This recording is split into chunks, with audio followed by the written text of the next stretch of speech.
Time running out. Clarkson, can they make it happen? McGrath in, the touch goes, and there's the bar!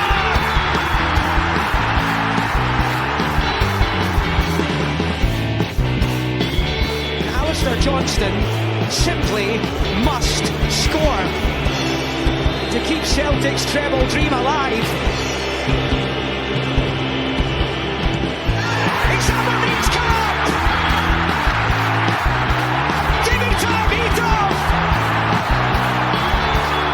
Has won the Scottish Cup for Aberdeen. It is quite sensational.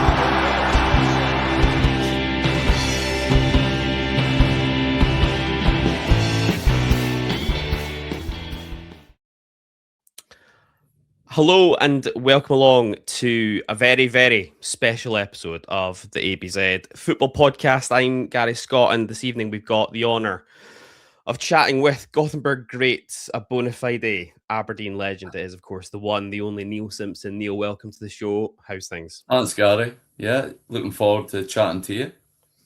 Hey, listen, the pleasure is absolutely all ours. I know you've been doing the kind of the promotional tours a little bit recently for the new book, which is incredible. But we're delighted to get an opportunity just to sit down. I think I've done about 15 interviews and podcasts now, and I have done numerous interviews. But normally, when you were in the Fergie's time, it would have been a Miller, a McLeish, or a Strachan, and it would have been put in front of the cameras. So it seems to be my turn now.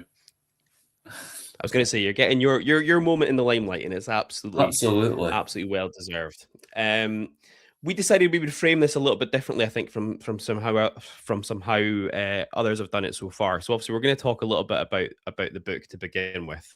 But of course, you wore the number 8 shirt in Gothenburg on that incredible night in Gothenburg 43 years ago, and we thought it would be kind of fitting to frame this idea around 8 questions for our greatest number 8. And I know that you're far too humble and modest to probably put yourself in that category, but we will absolutely do that. I do that for you. And a number of the questions kind of came from our Ulive members over at the website. And before we come on to those questions themselves, I mean, just a quick word about the new book. Simmy, your autobiography came out obviously on the 11th of May. What more fitting day could you possibly pick for that one? Via Pitch Publishing, you teamed up with Neil Drysdale for this one. But kind of from your side of things, what made you think that, this is the right time for this book? And how did you find the whole experience of just laying out your life, warts and all in this book? I mean, I have actually been asked 3 times if I would be interested in doing a book. And to be honest, during that period, when I just about finished my career, maybe 5-10 years after that, another 10 years after that, I just felt one thing I didn't want to do, I didn't want to go down the route. I'd never spoken about the Durant incident. I didn't want to bring that up, sort of thing. I didn't feel I had a story, to be honest. But when a number of things changed, in my life. One, obviously, I left Aberdeen. I got a little bit of inspiration from Dougie Pell and John McMaster, when they did their autobiographies or, their books as well, because, I've been used to reading Gordon Strachan's book or Wally Miller or Al McLeish. I mean, these guys, it's played 50, 60, Jim Leighton 90 times for Scotland. Can get a real insight about the international scene and, top players. And I just felt, Jock Gardner, a mutual friend, had said, Neil would be quite interested in speaking to you. And the first time I said, oh, no, Jock, we'll just leave it. But as these things grew and, again, if you get the book, there'll be a real personal story from birth to, over the last 5 years, where I've met my biological father. I felt I really then had a story to tell, not just in the football aspect, but, a real honest life story. And when I met Neil to start with, I wasn't sure what to expect. But then when I looked at his other works, because he'd written Walter Smith, Davy Cooper and Alan Ross books as well. Yep. When I started looking at it, I could see a real quality type book, just a who's your favourite player, or your favourite food, and give us your best 11, or all that sort of stuff. I feel he gave a really good insight. So we started chatting. I got a really warm idea.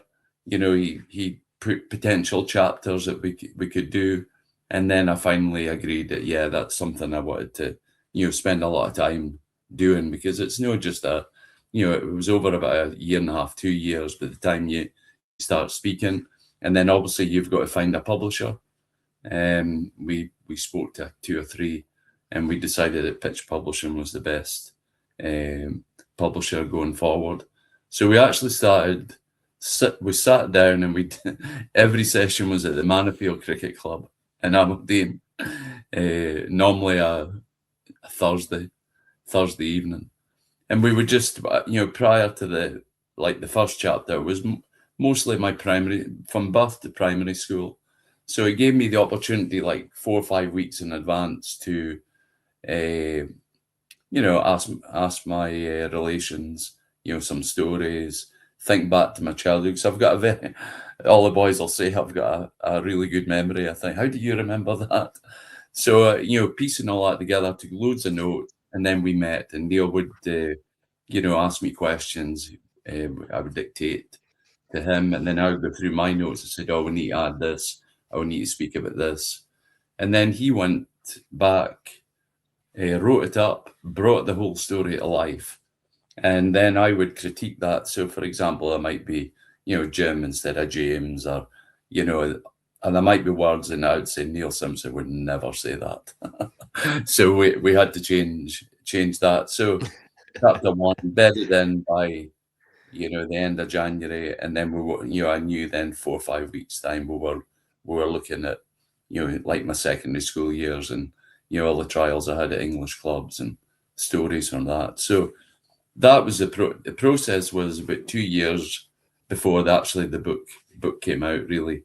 By the time we sat down and spoke and got a publisher and then went through, but the process was just, it was really good. And see, when he wrote it up, and you're actually looking at the words on the screen, I mean, it was quite emotional. Speaking about my granny and granda and all that, and thinking back to your childhood. It was a brilliant, really, really good process. And I must admit, I'm so delighted with the actual book, just because it's a real honest, just in the football aspect, which is, it's a lot of really good chapters in there, but just like my life in general, really. That's what I was going to ask about that, because we've been fortunate enough as part of this process here, like, to have been given an advance copy of the download the PDF of it from the guys at Pitch, to let us get a proper chance to read it and everything. And I must say, like, yourself, Neil, the guys at Pitch have done an incredible job, and it's, as you say, it's quite raw. It's in places, and quite, like, emotionally charged, as you open up in a number of different areas that will never have been in the public domain before. I mean, how difficult was that for you to decide to be as open as that, if you know what I mean? I just wanted to do that, really. I think, I mean, you're not going to divulge every single thing of your life, but in the whole, I just wanted to be honest about it, because I think that's just the type of person I am. You're an almost like treat people the way you want to be treated yourself, and how you act, and I just think you want to be honest with people. And I think going through the chapters, there is emotional bits, but there's also fun and laughter, and just how my life's been, really. Because when you're in the dressing room, especially the one at Pittodrie, you can be a kid as long as you want. Some of the laughs and the fun that we had, while we were winning, trophy after trophy, was just magic. Yeah, I can imagine. I mean, and I'm not just saying this because you're sitting here talking about this. The book itself is great. It's really well written. It deserves its place on the bookshelves of every Aberdeen fan. I'm an absolute Aberdeen and Scottish football book aficionado. I think every book about Aberdeen I've got, or about personalities associated with Aberdeen, I've got on my bookshelf.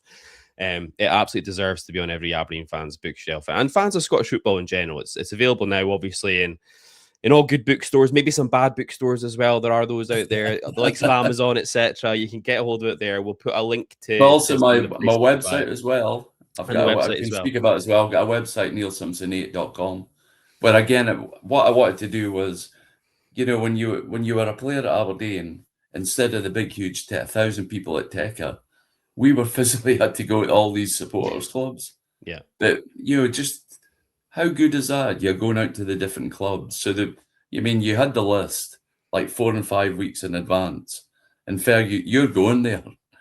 So you were away to Orkney or Fort William or Fraserburgh or Banff or Montrose. I was just part of your job in that time.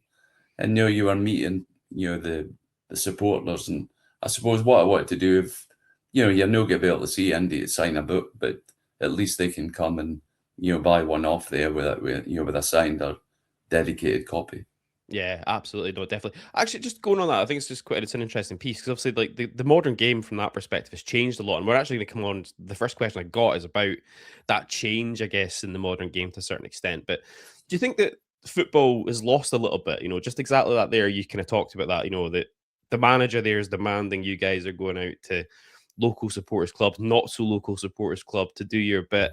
And as you say, now maybe the model is, like a one-off thing in a big like shed and Bridge of Dawn and get everybody along there. Do you think modern day football's just lost that little bit of that?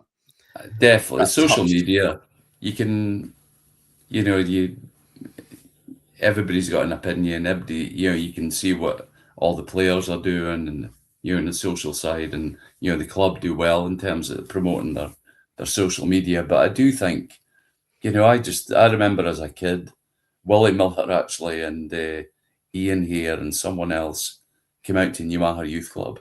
I mean, it was like the highlight of the year.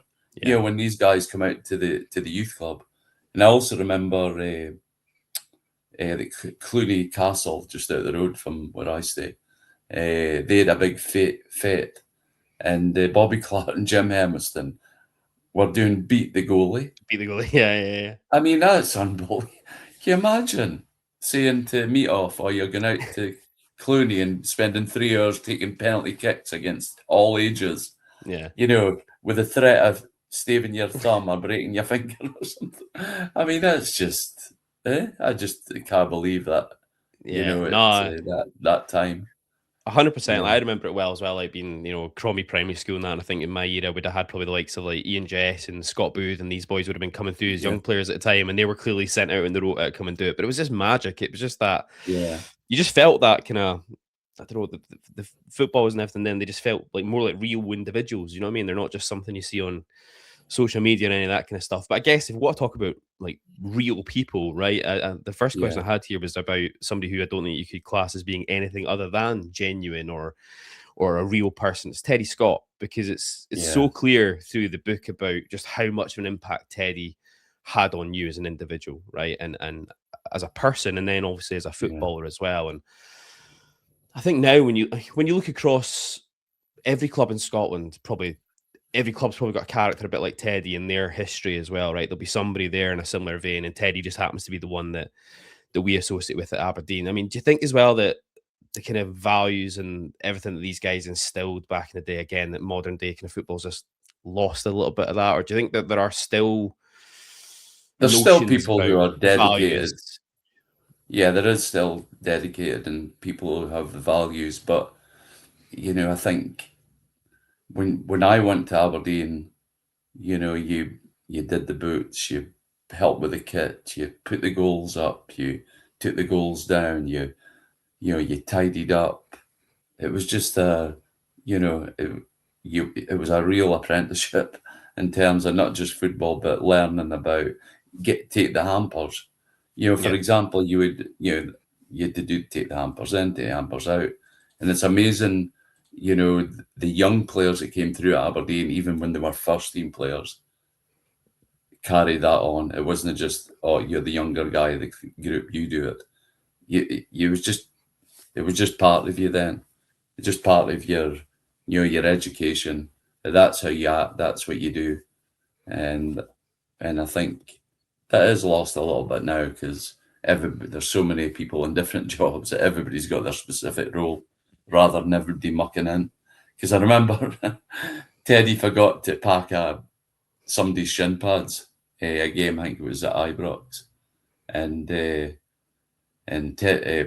jokingly Fergie says, "I'll need to sack that bloody Teddy Scott," and Gordon Strachan quipped up, "You'll need to hire another 6 people to do all the jobs that Teddy did." He just was an incredible man who did, just so much. But he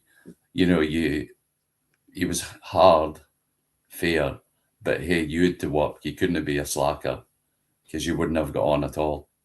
Yeah. Because the bottom line is, when Fergie was asking who's the best players, if you had a bad attitude, Teddy, wouldn't have been putting you forward to the first team. But if you showed a really good attitude, played well, then he would be fighting for you to get into the first team. Yeah, absolutely.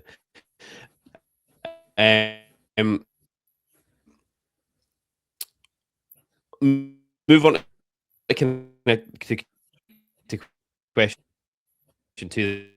Then this one actually came from one of the I know we suggest name your top 11 or anything of that sort of nature, but this one's a bit more straightforward, I think, in terms of just who would you say was your preferred central midfield partner from your career? I think I might know the answer to this already, but that was the question. I mean, there was 3 main ones, obviously. Dougie Bell, Neil Cooper and Jim Bett, who were and Nicholas as well. Peter Nicholas for a brief spell. But I mean, I love them all there, really. But Jim Bett, great dry sense of humour. Amazing player. Dougie Bell on his night, could take a team apart with his direct running. But I think I've got to say Neil, just because we played so many games together, more than the other 2, and we fought each other's corner. If there was somebody messed about with Neil, I would be right beside him, and likewise, if someone was trying to take the mick out of me or whatever, then Neil would have been right and on my back as well. So it has to be Neil Cooper. Yeah. When you look back as well at that team, there's obviously yourself, there's Neil, there's the likes of John Hewitt and these guys as well, who, you're all similar ages, came through the youth setup at very similar periods of time as well. And it's unusual now and again in the modern game to see like batches of youngsters coming through at the same time, who've played together in that sort of environment for so long. Again, how much, you can't almost put a value on that sometimes, can you? That personal relationship when you bring people through in groups like that. You saw it with Fergie with his team at Man United in 95. You wouldn't win anything with kids' team as well at that point. It's very rare though you see that happening again now in the modern game. I mean, what I think it highlighted the standard of player that was going around in the Aberdeen area, the northeast of Scotland that time. Take away your Miller McLeishes and guys from Glasgow who bring a fantastic mentality to the party. But when you think in the Aberdeen area, you'd Ray Stephen, it was at Dundee, Stuart Forsyth at Dundee, numerous guys who played junior football. And then you've got like Marcel and Andy Dornan, who would have been a 61, John Hugh, who was John Hugh, it was a 60, the next age group. And then Brian Mitchell, I think, was involved in that. And then you had Neil Cooper, Brian Gunn, Eric Black, try to think who else. And then after that, you've got, Willie Faulkner, Tommy McIntyre, Ian Porteous. So it was just a list that it just went on and on. So I think we're very fortunate doing it in that period to be, a wealth of talent in the sort of northeast area. And we all sort of pushed, we were all battling and fighting to get into that first team. And, you had to be at the top of your game every day in training and in matches, to perform and have a winning mentality every game to make sure that you stayed in that team. On highlights, I mean, again, from the book, I mean, obviously, you're a massively key player in the run to Gothenburg, obviously, and then in the final itself. The goal against Watershire in the home leg obviously lives long in the memory for any Aberdeen fan that's seen it, as does the final itself against Real. But it was really interesting for me reading the book as well, talked about how, when you netted the opener in the Super Cup final against Hamburg, how at that moment in time for you, bearing in mind all the success that's happened up to that point as well Yeah. from the football club, but that goal itself felt like a massive weight being lifted off of your shoulders. Talk us through just about that moment of scoring that one. I always think that sometimes the Super Cup final just gets lost a little bit in the shuffle Yeah. sometimes with Gothenburg, and just why that goal in particular meant so much to you at the time. Well, I went into the following season and I was playing okay. It wasn't as though I was rubbish, but I just didn't have that edge. I would just, even Archie was saying, come on, we can get a wee bit more out of you. And it was just, I don't know, my form. When I say it wasn't good enough, I actually played for Scotland a couple of times. And, I've been playing reasonably well, but I just wasn't happy with my game. And even in the first half of the Hamburg game, the Super Cup, again, I was okay, but I wasn't contributing, like the goal against Watershire, busting runs into the box, or even winning, my fair share of tackles, which I was good at winning the ball and getting it back. And then when I did score a goal, it really did. See, the second half of the season, I was a completely different player. I just played with freedom. I was playing to the standards that I thought I'd set the season before. And, it just seemed to carry on right at the end of the season where, it was fantastic because we won the league and the cup that following season. So, yeah, that was a great memory, that one. Yeah, absolutely. I think as well, it's an interesting piece. I think that whole period, like the post Gothenburg period, I guess, especially just off the buzz of it, I guess it's like quite an interesting period in your life as well around then, obviously, because we win the Cup Winners' Cup in Gothenburg, we win the Scottish Cup final, obviously Miller and McLeish and all that, blah blah blah. You then kind of come into that situation, I think, where, and this is an entertaining part in the book as well, on one hand, but it also shows kind of the sheer power, I think, that Fergie wielded at the time. Is, you come off of that, winning Gothenburg, winning the Scottish Cup, you've kind of made your Scotland debut, the club are talking to you about a new contract, and you're kind of talking in the book about how you're ready to go in there and really kind of fight your corner about the deal you're going to get and everything, and maybe looking for a little bit more money than the club are looking to offer. Yeah. And, despite you giving the gaffer all the various different reasons why you think you're worth a little bit more than what they're suggesting, the manager gives you the edict of just effing sign it, and you sign it. Do you know what? Alec McLeish did exactly the same. Yeah.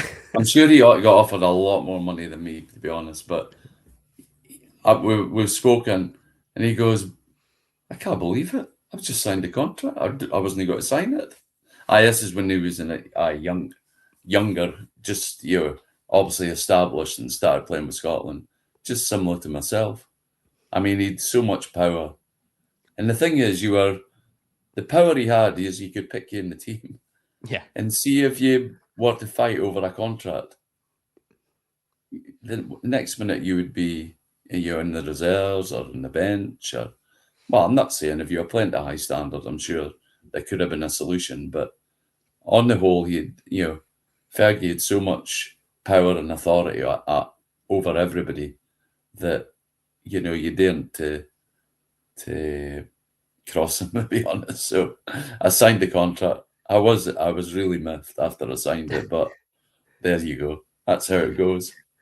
I remember when we interviewed Alex, I remember him telling us about exactly the same thing as well. And it's just again, it's just like another example of just how the game's changed as well, because it shows you the power, obviously, that the manager had there. Fergie obviously wielding his power there, but it wasn't like he was alone. You'd hear about the legendary, 10-year contracts that Jim McLean would be tying his youngsters up to at Dundee United and all that. It was the option.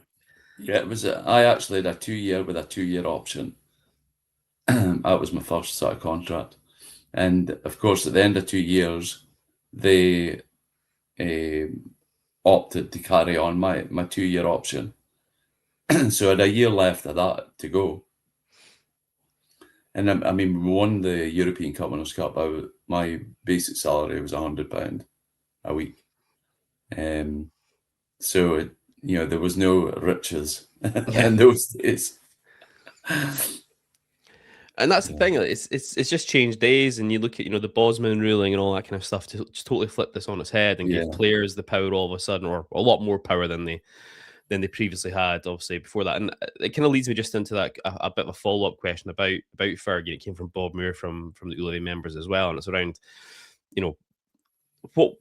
what was the most important piece of advice that you can remember getting from Sir Alex, whether that's like a footballing piece or something for like more life in general, anything that kind of sticks out.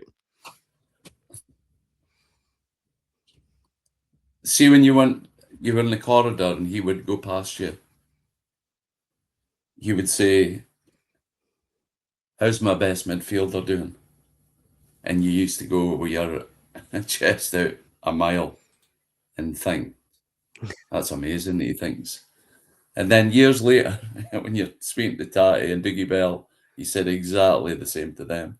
So that was, I wouldn't say it was advice, but it certainly inspired you to feel that you were important and you were a huge part of his plans and how he thought about you. I guess as well, though, it's maybe not advice, but it's that piece, isn't it, around, how then, as you go forward in life and whatever you end up doing, and obviously you were very heavily involved in a lot of the kind of youth development side of things after you came out of the playing side of the game and everything, and that ability to be able just to make people feel like they're 10 feet tall and walking on air is such a critical piece. It is important. It is really important just to to get the best out of people as well, and especially like in the modern trend now, you have to be careful of things that you say to young players, and I think it's important to be very positive with them. Absolutely, definitely. I was going to come on and talk about this really quickly. I don't want to spoil. Again, we said this at the start of the interview about, like, I don't want to spoil too much about the book, and there's obviously a big section about the book that we can't ignore and talk about. It's that day in October '88, and that section of the book, I think, is incredibly powerful. Dealing with that section and dealing with the fallout of it. And there's the way I was going to look at it is, I think that readers should go and read that particular chapter themselves and kind of make, read it and take it as it is, as it's written. But I was going to ask yourself more about the question here around it. People, I think, often forget that at the time of that, you were 26. I think people forget that you were still a very young man in terms of your footballing career, obviously. And it kind of sets in motion, doesn't it, that one incident and everything that follows off the back of it. It kind of sets in motion your eventual departure from the football club. Again, I mean, you're only 28, it's a couple of years later.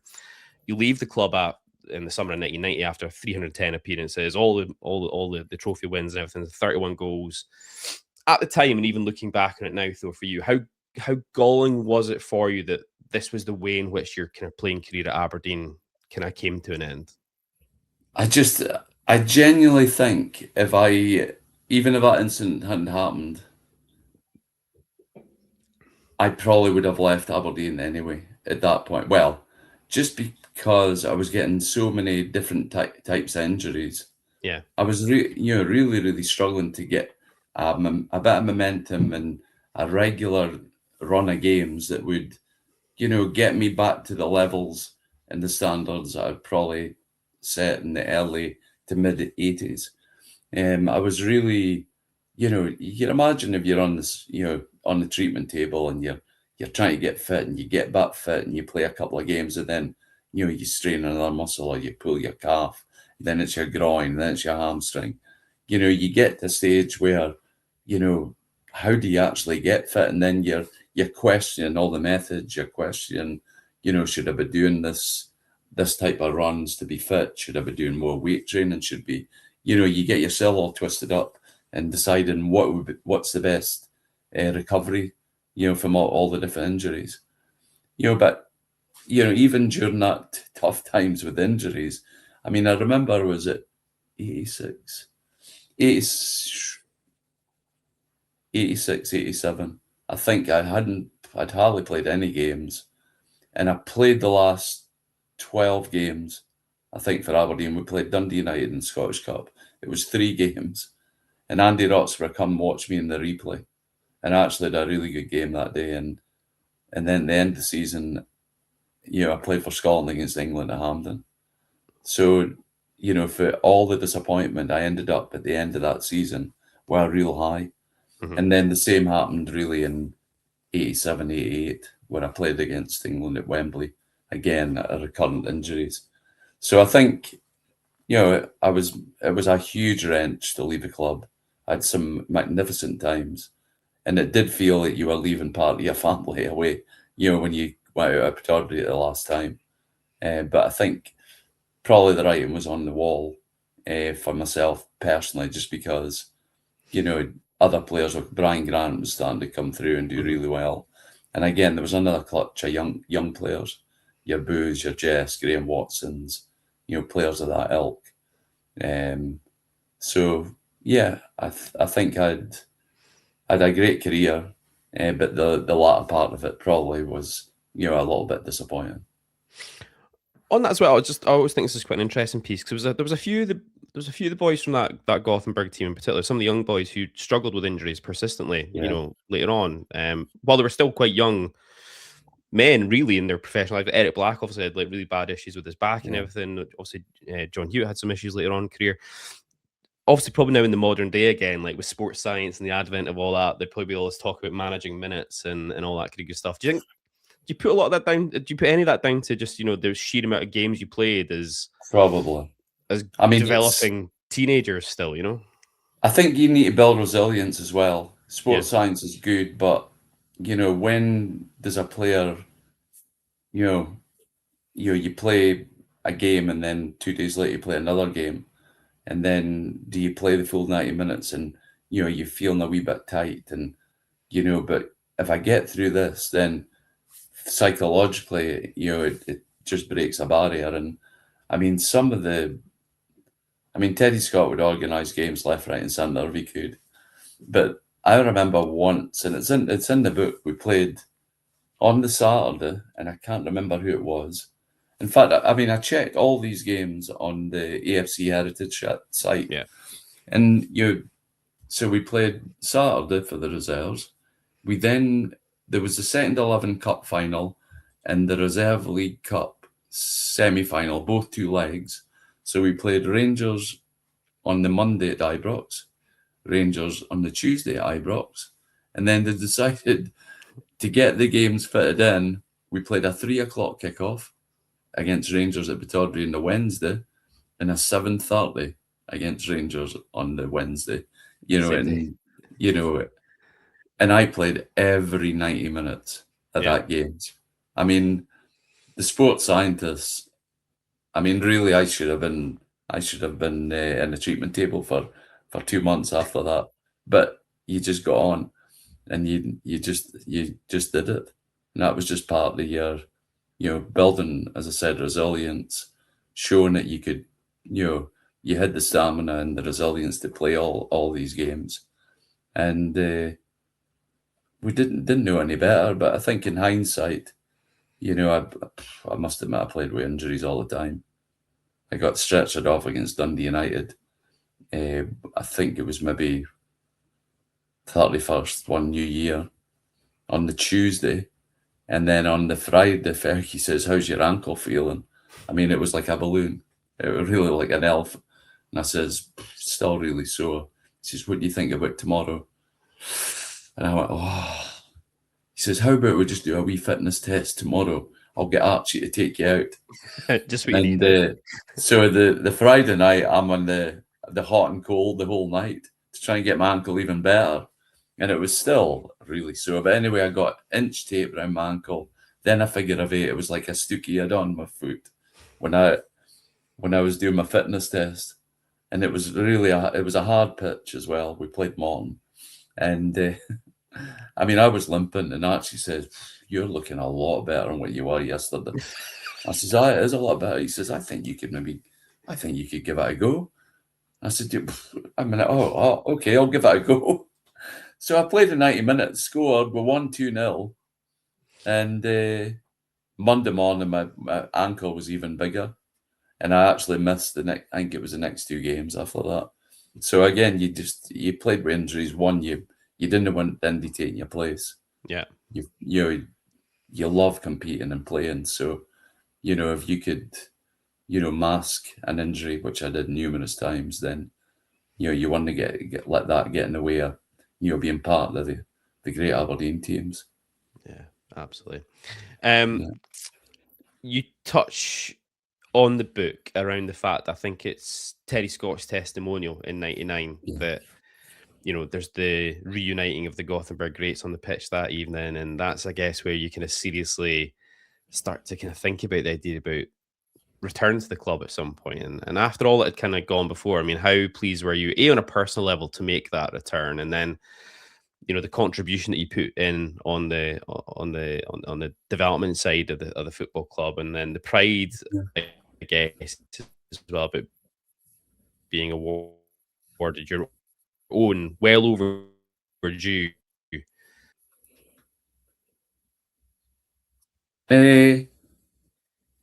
I mean, one, I was really enjoying my job with the Scottish FA because one, you almost had carte blanche. I mean, we had to do the coach education, we had to create pathways for kids, we had to, get young players playing, because with the teacher strikes, there definitely was a fall off in the amount of children playing football, boys and girls.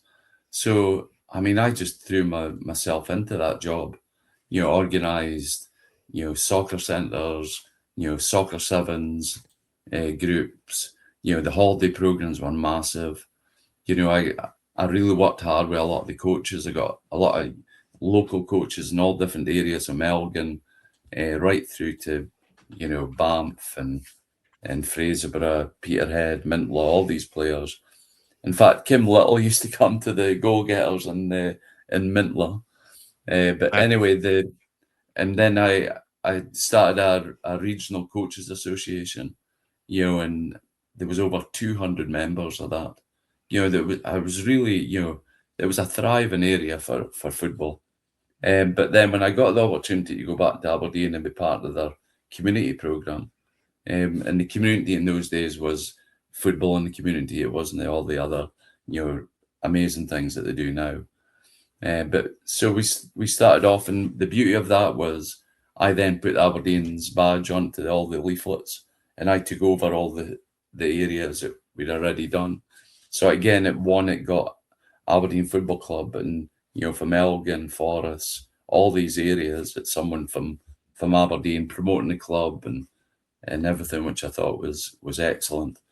So again, I was involved, for about 4 or 5 years with, grassroots football, before Lenny Taylor took over as the director of football. And the first thing he did was he wanted me to be his assistant.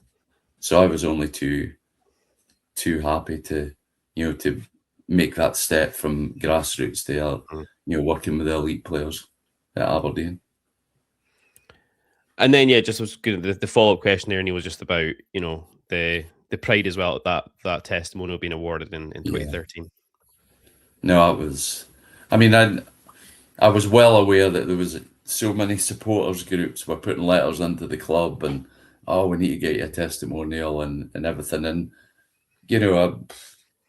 never did I ever think I would get one, because you'd been so long, from not being involved in the playing aspect. But when it got announced that it was actually at the Player of the Year dinner in 2012, that I was going to be awarded a testimonial benefit game. I mean, I really couldn't believe it. And then when we were discussing things to start with, it was, just like I think it was just going to be like a pre-season friendly against a Dutch team or something on that. But, fair play to Craig Brown and Archie. They were saying, come on, we need to get somebody better for Simmy for this. And then obviously discussions with Fergie started at Teddy Scott's funeral, actually. And, as you'll read in the book, how it came about. And to get Man United and Fergie to come up to, at the start of the season where, they've so many games, and, it was something I'll never forget. Yeah, it was a great night, and well deserved, of course, at the time as well. And we'll round things off, Heaney, with the last question. This is the 8th. It's probably I've probably slightly overdone my 8 questions. With I some thought there was more than 8 you've sub-questions. actually asked. Yeah, there's a couple of sub questions tucked in there, but Yeah.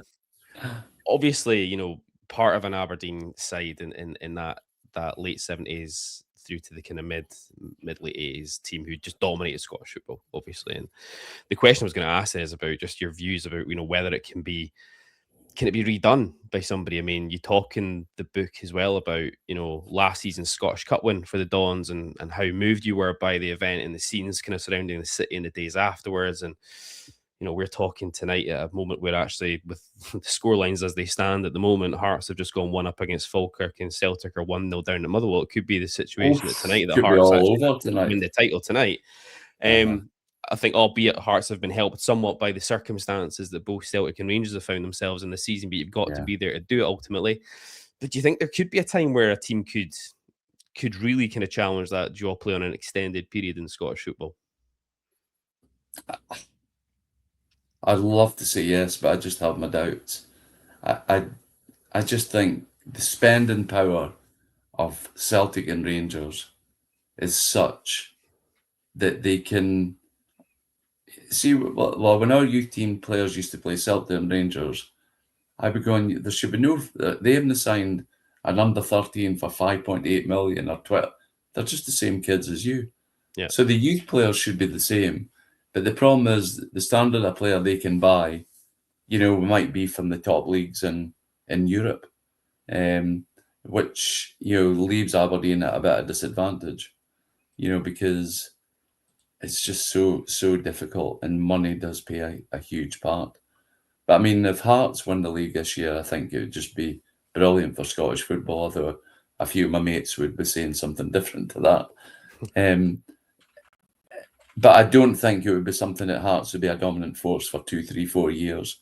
I think it would just mean make Celtic and Rangers spend even more money to be a even a better standard. And they have been really poor this season, and it's disappointing that Aberdeen couldn't be one of the challengers, because I really thought that with the Scottish Cup win, what a brilliant springboard that was for the following season, and it just didn't happen.